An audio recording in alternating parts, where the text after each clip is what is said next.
स्वागत है सभी को एक बार फिर से मेरे यूट्यूब चैनल पर। सभी को जोहार और जय हिंद।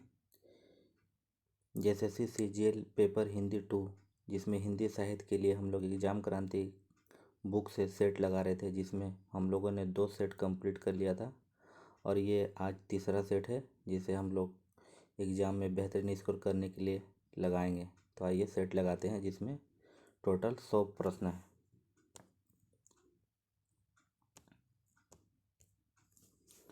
तो पहला प्रश्न है, किस विद्वानों ने प्राकृतिक भाषा के लिए विशिष्ट व्याकरण ग्रंथ रचने प्रारंभ किए और प्रतिक्रिया स्वरूप जनमानस ने व्याकरण सम्मानक के अभाव पे अपनी अवरुद्ध अभिव्यक्ति का विकास ढूंढना किया? तो इसका सही आंसर हो जाएगा डी, जिसमें बरूची, मार्कंडेय, हेमचंद्र ये तीनों का कथन है। दूसरा नंबर, अपभ्रंश की उत्तरकालीन अवस्था का नाम क्या है? तो इसका उत्तरकालीन अवस्था है अवट। अपभ्रंश के बाद अवट आई थी। तीसरा नंबर, मरवाड़ी भाषा का साहित्यिक रूप क्या है? तो इसका साहित्यिक रूप है डिंगल।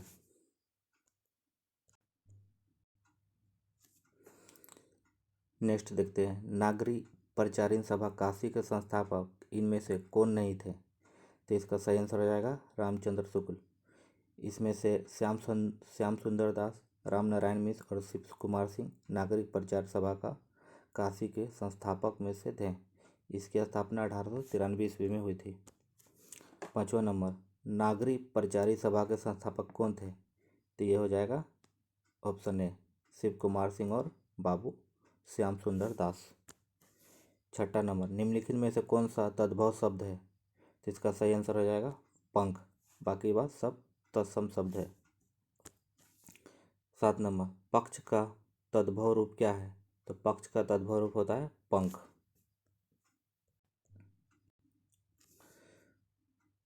8 नंबर, भाषयति यति भाषा का अर्थ क्या है? तो इसका सही अर्थ है भाषा व्यक्त वाणी को कहते हैं। 9 नंबर, श्रृंगार को रस राज की संज्ञा किसने दी? तो इसका सही आंसर हो जाएगा योगराज। 10 नंबर, काव्य मनोवेगों का पोषण और सिंचित करता है। Poetry feeds and water the patience, काव्य के प्रति यह धारणा इनमें से किसकी है? तो इसका सही आंसर हो जाएगा प्लेटो। नेक्स्ट, कवि विलियम वर्ड्सवर्थ के काव्य रचना संबंधी विचार किस रचना से प्राप्त होते हैं? तो इसका सही आंसर हो जाएगा लिरिकल बेड्स, जिसकी रचना 1798 ईस्वी में की गई थी। 12 नंबर, किसकी दृष्टि में काव्य केवल आनंद का नहीं बल्कि संस्कृति उन्नयन का भी साधन है? तो इसका सही आंसर हो जाएगा मैथ्यू अर्नाल्ड।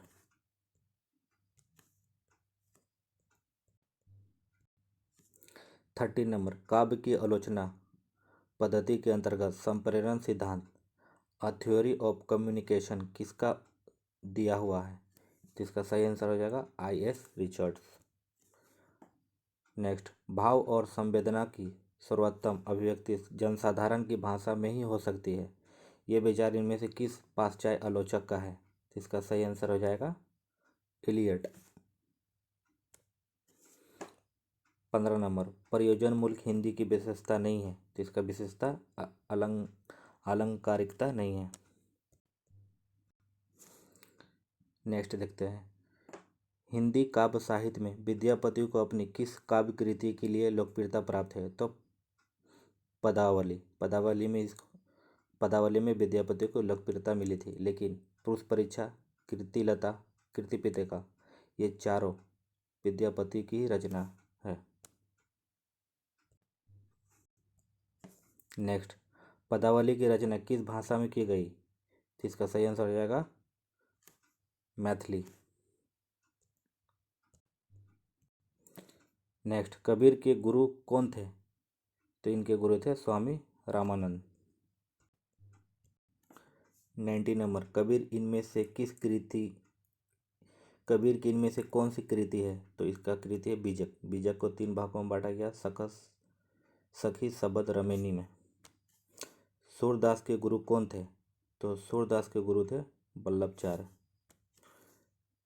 नेक्स्ट, सूरदास प्रचलित उक्ति के आधार पर क्या मान है? तो सूरदास को सूर्य माना जाता है।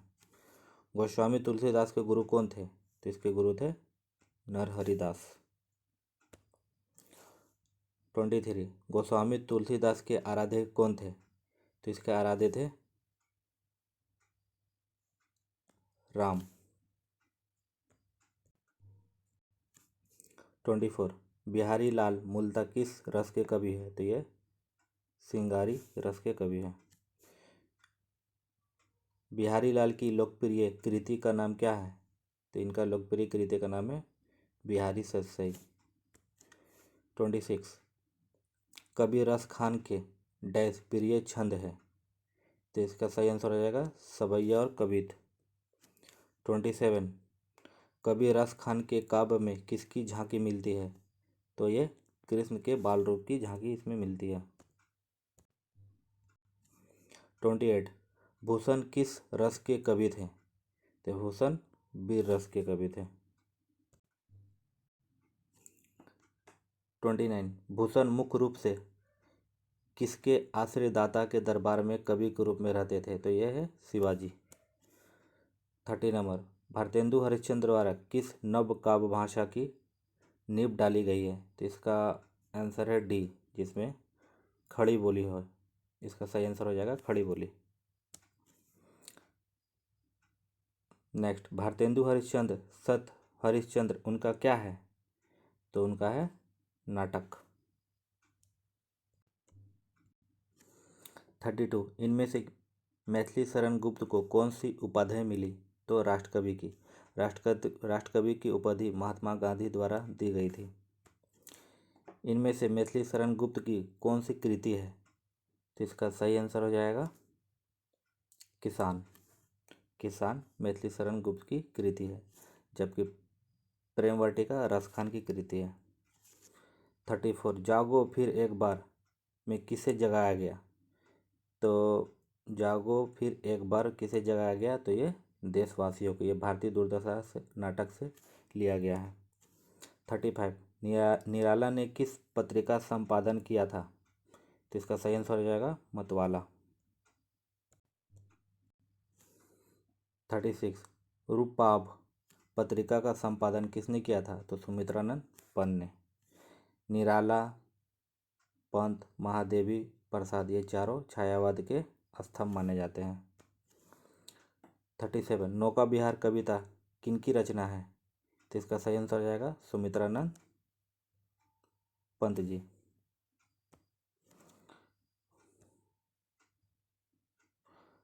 38,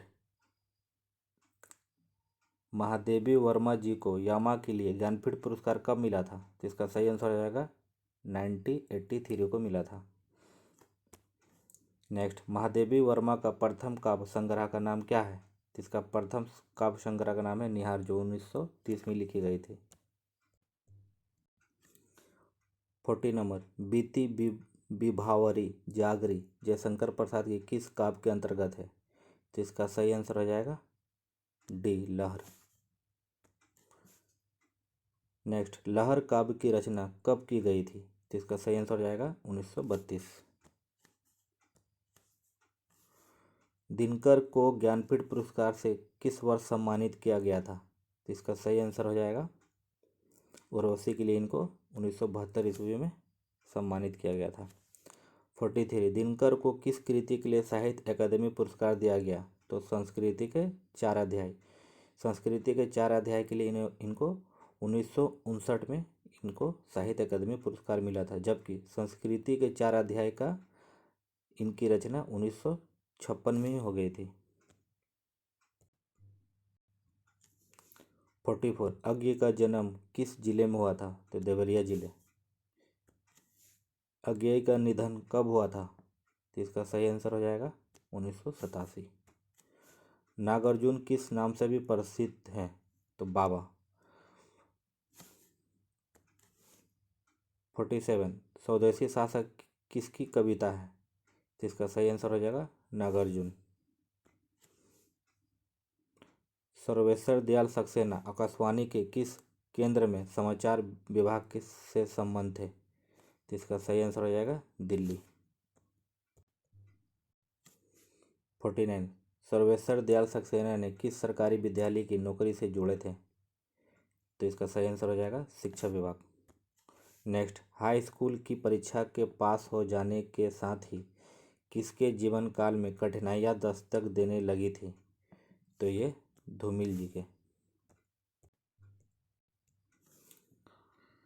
धूमिल कब आईटीआई किए थे? तो धूमिल 1998 में आईटीआई किए थे। उसके बाद ये अनुदेशक के रूप में कार्य किए थे। 52 प्रेमचंद्र के किस उपन्यास को ग्रामीण जीवन एवं कृषि संस्कृति का महाकाव्य कहा गया? तो इसका सही आंसर हो जाएगा गोदान। 53 निम्नलिखित में से कौन सा पात्र नई पीढ़ी के किसान का प्रतिनिधित्व करता है? तो यह होरी का बेटा गोबर करता है। नेक्स्ट, निम्नलिखित में से कौन सा गोदान उपन्यास का शहरी पात्र नहीं है? तो इसका सही आंसर हो जाएगा नोखेराम। गोदान उपन्यास का बुद्धिजीवी एवं आदर्शवादी चरित्र कौन है? तो इसका सही आंसर हो जाएगा मिस्टर मेहता। कई आलोचक मिस्टर मेहता को प्रेमचंद्र के जगह में देखते हैं इस उपन्यास की में। 56 राग दरबारी उपन्यास के पात्र कौन है? तो इसका सही आंसर हो जाएगा मास्टर मोतीराम और बाबू रामदीन। नेक्स्ट, निम्नलिखित में से किस उपन्यास में उत्तर प्रदेश के पूर्वांचल में एक कस्बा गांव सिपालगंज की कहानी है? तो ये राग दरबारी की कहानी है। राग दरबारी ये उपन्यास है जो सिपालगंज के बारे में वर्णित है। नेक्स्ट, राग दरबारी उपन्यास में व्यक्त हुए हैं, क्या हुए हैं? तो इसका सही आंसर हो जाएगा खो और गो। खो हो गया ग्रामीण करुणाई जिंदगी की आलोचना और कस्बाई जीवन का व्यंग्यपूर्ण अभिव्यक्ति राग दरबारी उपन्यास में व्यक्त हुई है। 59 यूनिवर्सिटियों की हालत अस्तंभल जैसी है, बड़े बड़े प्रोफेसर महज भाड़े के टट्टू है, किसका कथन है? यह भी राग दरबारी का कथन है जो श्री लाल सुख द्वारा कहा गया है। नेक्स्ट, मधुआ शीर्षक कहानी में प्रयुक्त शांत धरने की कल वाक्यांश में कल शब्द का क्या आशय है? तो शांत धरने की कल का मतलब होता है पुर्जा यंत्र। 61 ये लो तो फिर क्या यहाँ जमा गड़ी है कि मैं खोद खोद कर मिठाई खिलाता रहूँगा? मधुआ शीर्षक कहानी का उक्त संवाद किसके द्वारा और किससे संबोधित करके कहा गया है? तो इसका सही आंसर हो जाएगा ए, शराबी द्वारा मधुआ को संबोधित करके कहा गया है। शराबी ने शांत धरने की कल किससे प्राप्त की? तो राम जी के घर से।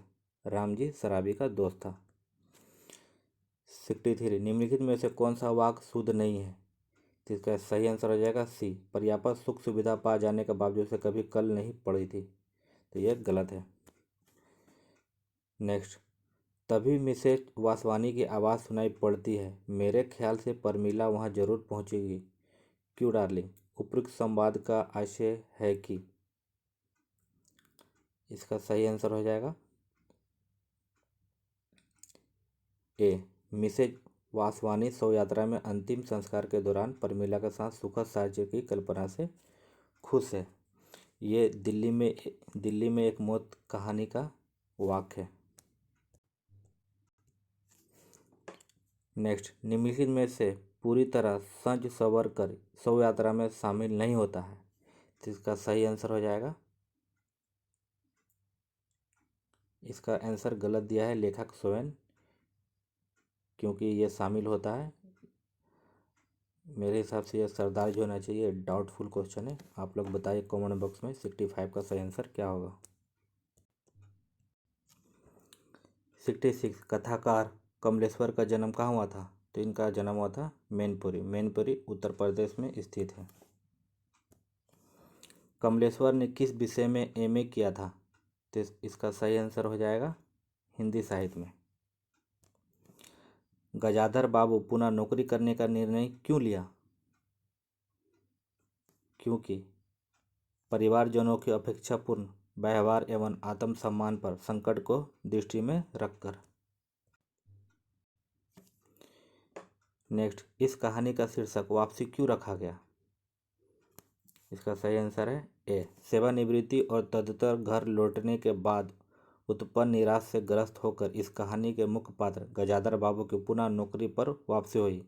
गजाधर बाबू रेलवे में नौकरी करके 35 साल नौकरी करके अपने घर लौटते हैं सेवानिवृत्ति के बाद, लेकिन उनके घर की माहौल उनके अनुसार नहीं रहती, जिसके कारण गजाधर बाबू को पुनः नौकरी के लिए राम जी के चीनी मिल में वापस नौकरी के लिए जाना पड़ता है। 70 जवाला का संबंध किस जाति से है? तो ये अहीर जाति से है। ये अभिशप्त कहानी से लिया गया है। जवाला जो जाति का अहीर था उसके कितने बच्चे थे? तो उनके 2 बच्चे थे। 72 रुपये का कितना शेयर मिलता था? तो रुपये का 12-14 शेयर। नेक्स्ट, निम्नलिखित में से किसने कहा कि देखिए ना इन लोगों के बच्चे इतने कम उम्र में कैसे पक्के हो जाते हैं? तो ये कहा था शुक्ला जी। नेक्स्ट, मिसपाल अपने घर में समय बिताने के लिए क्या अभ्यास करती थी? तो संगीत और चित्रकला। तो इसका सही आंसर हो जाएगा सी। 75 किसने कहा मैं सप्ताह भर का खाना एक साथ बना कर लेती हूँ और निश्चित होकर खाती रहती हूँ? तो ये कहा था मिसपाल ने। जब रंजीत कुल्लू में मिसपाल से मिलने जाता है तो ये ये वाक मिसपाल द्वारा रंजीत को बोलती है। मैं खामखा यहाँ अपनी ज़िंदगी बर्बाद कर रही हूँ, ये कथन किसका है? तो ये मिसपाल का है। नेक्स्ट, इस कहानी में दरिया नामक एक स्थान की चर्चा की गई है। दरिया के पास क्या बनना था? तो दरिया के पास पुल बनना था। भारत दुर्दशा नाटक की रचना का मूल उद्देश्य क्या है? तो इसका मूल उद्देश्य भारतीय नागरिकों को अन्याय और अनीति के विरुद्ध खड़े होने के लिए प्रोत्साहित करना। नेक्स्ट, भारतेंदु रचित भारत दुर्दशा का नायक पात्र कौन है? तो इसका नायक है भारत। नेक्स्ट, सत्यानाश भारतेंदु हरिश्चंद्र के किस नाटक का पात्र है? तो भारत दुर्दशा का। नेक्स्ट, भारत दुर्दशा में चित्रित डिसलॉयल्टी किसका प्रतीकात्मक पात्र है? तो ये पुलिस का। ये क्वेश्चन नगर पालिका एग्जाम में हाल फिलहाल में आया था। 82 निम्नलिखित में से कौन सा भारतेंदु रचित नाटक प्रतीकात्मक शैली से प्रभावित है? तो इसका सही आंसर हो जाएगा भारत दुर्दशा। 83 भारत दुर्दशा के अंतर्गत भारतेंदु ने भारत में फैली किन कुरीतियों को प्रतीकात्मक रूप से अभिव्यक्त किया है? तो अंधकार, मदिरा, रोग। तो इसका सही आंसर हो जाएगा डी, सभी। नेक्स्ट, भारत दुर्दशा नाटक में देश की दिनहीन अवस्था को चित्रित करने के लिए किस पात्र की रचना की है? तो इसका सही आंसर हो जाएगा भारत। 85 निम्न में से कौन सा भारत दुर्दशा का पात्र नहीं है? इसका सही आंसर हो जाएगा बौना। बौना भारत दुर्दशा का पात्र नहीं है, जबकि डिसलॉयल्टी, अंधकार, सत्यानाश ये भारत दुर्दशा के पात्र हैं। नेक्स्ट, ध्रुवा सामिनी की खड़गधारनी किसकी गुप्तचर है? तो ये रामगुप्त के। नेक्स्ट, यौवन तेरी चंचल छाया, इनमें बैठे घूट भर पी लूँ तो जो रस तू ही लाया, ध्रुवसानी में ये गीत किसने गाया है? तो ये गीत गाया है कोमा ने।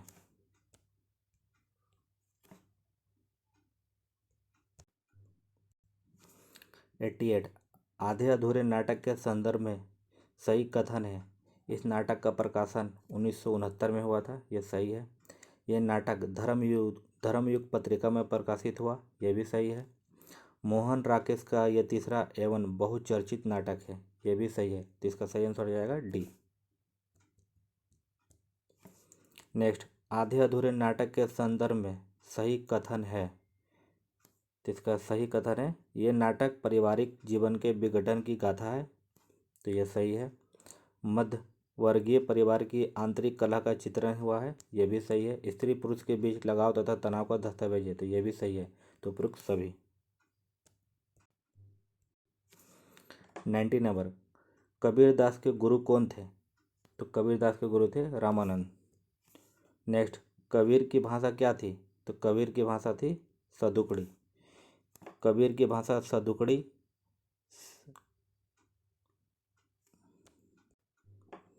सदुकड़ी रामचंद्र शुक्ल जी ने माना था, जबकि पंचमेल की खिचड़ी श्याम सुंदर दास ने माना था। और वाणी का डिक्टेटर हजारी प्रसाद द्विवेदी द्वारा कबीर की भाषा को कहा गया था। नेक्स्ट 92, डॉक्टर नगेंद्र के इतिहास के प्रथम संस्करण का प्रकाशन कब हुआ था? तो इसका सही आंसर हो जाएगा 1973। नेक्स्ट, डॉक्टर नगेंद्र का इतिहास कितने अध्याय में संकलित हुआ? तो इसका सही आंसर है 17। ये भी क्वेश्चन नगर पालिका एग्जाम में पूछा गया था। 94, स्वरनाम के कितने प्रकार हैं? तो इसके 6 प्रकार हैं। 95, स्वरनाम के कितने प्रकार हैं? तो ये क्वेश्चन फिर से रिपीट हो गया, तो 6 प्रकार के होते हैं।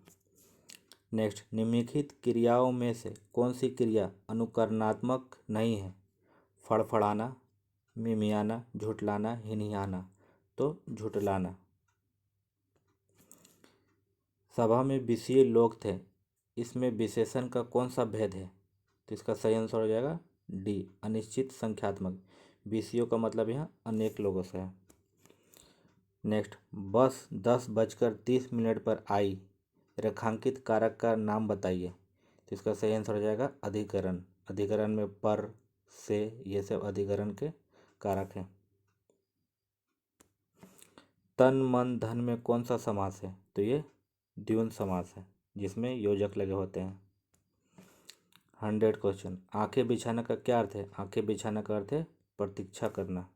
तो इसी के साथ मॉडल प्रैक्टिस सेट 3 भी समाप्त होता है। तो आगे मॉडल सेट 4 नेक्स्ट वीडियो में डाला जाएगा। अभी के लिए धन्यवाद।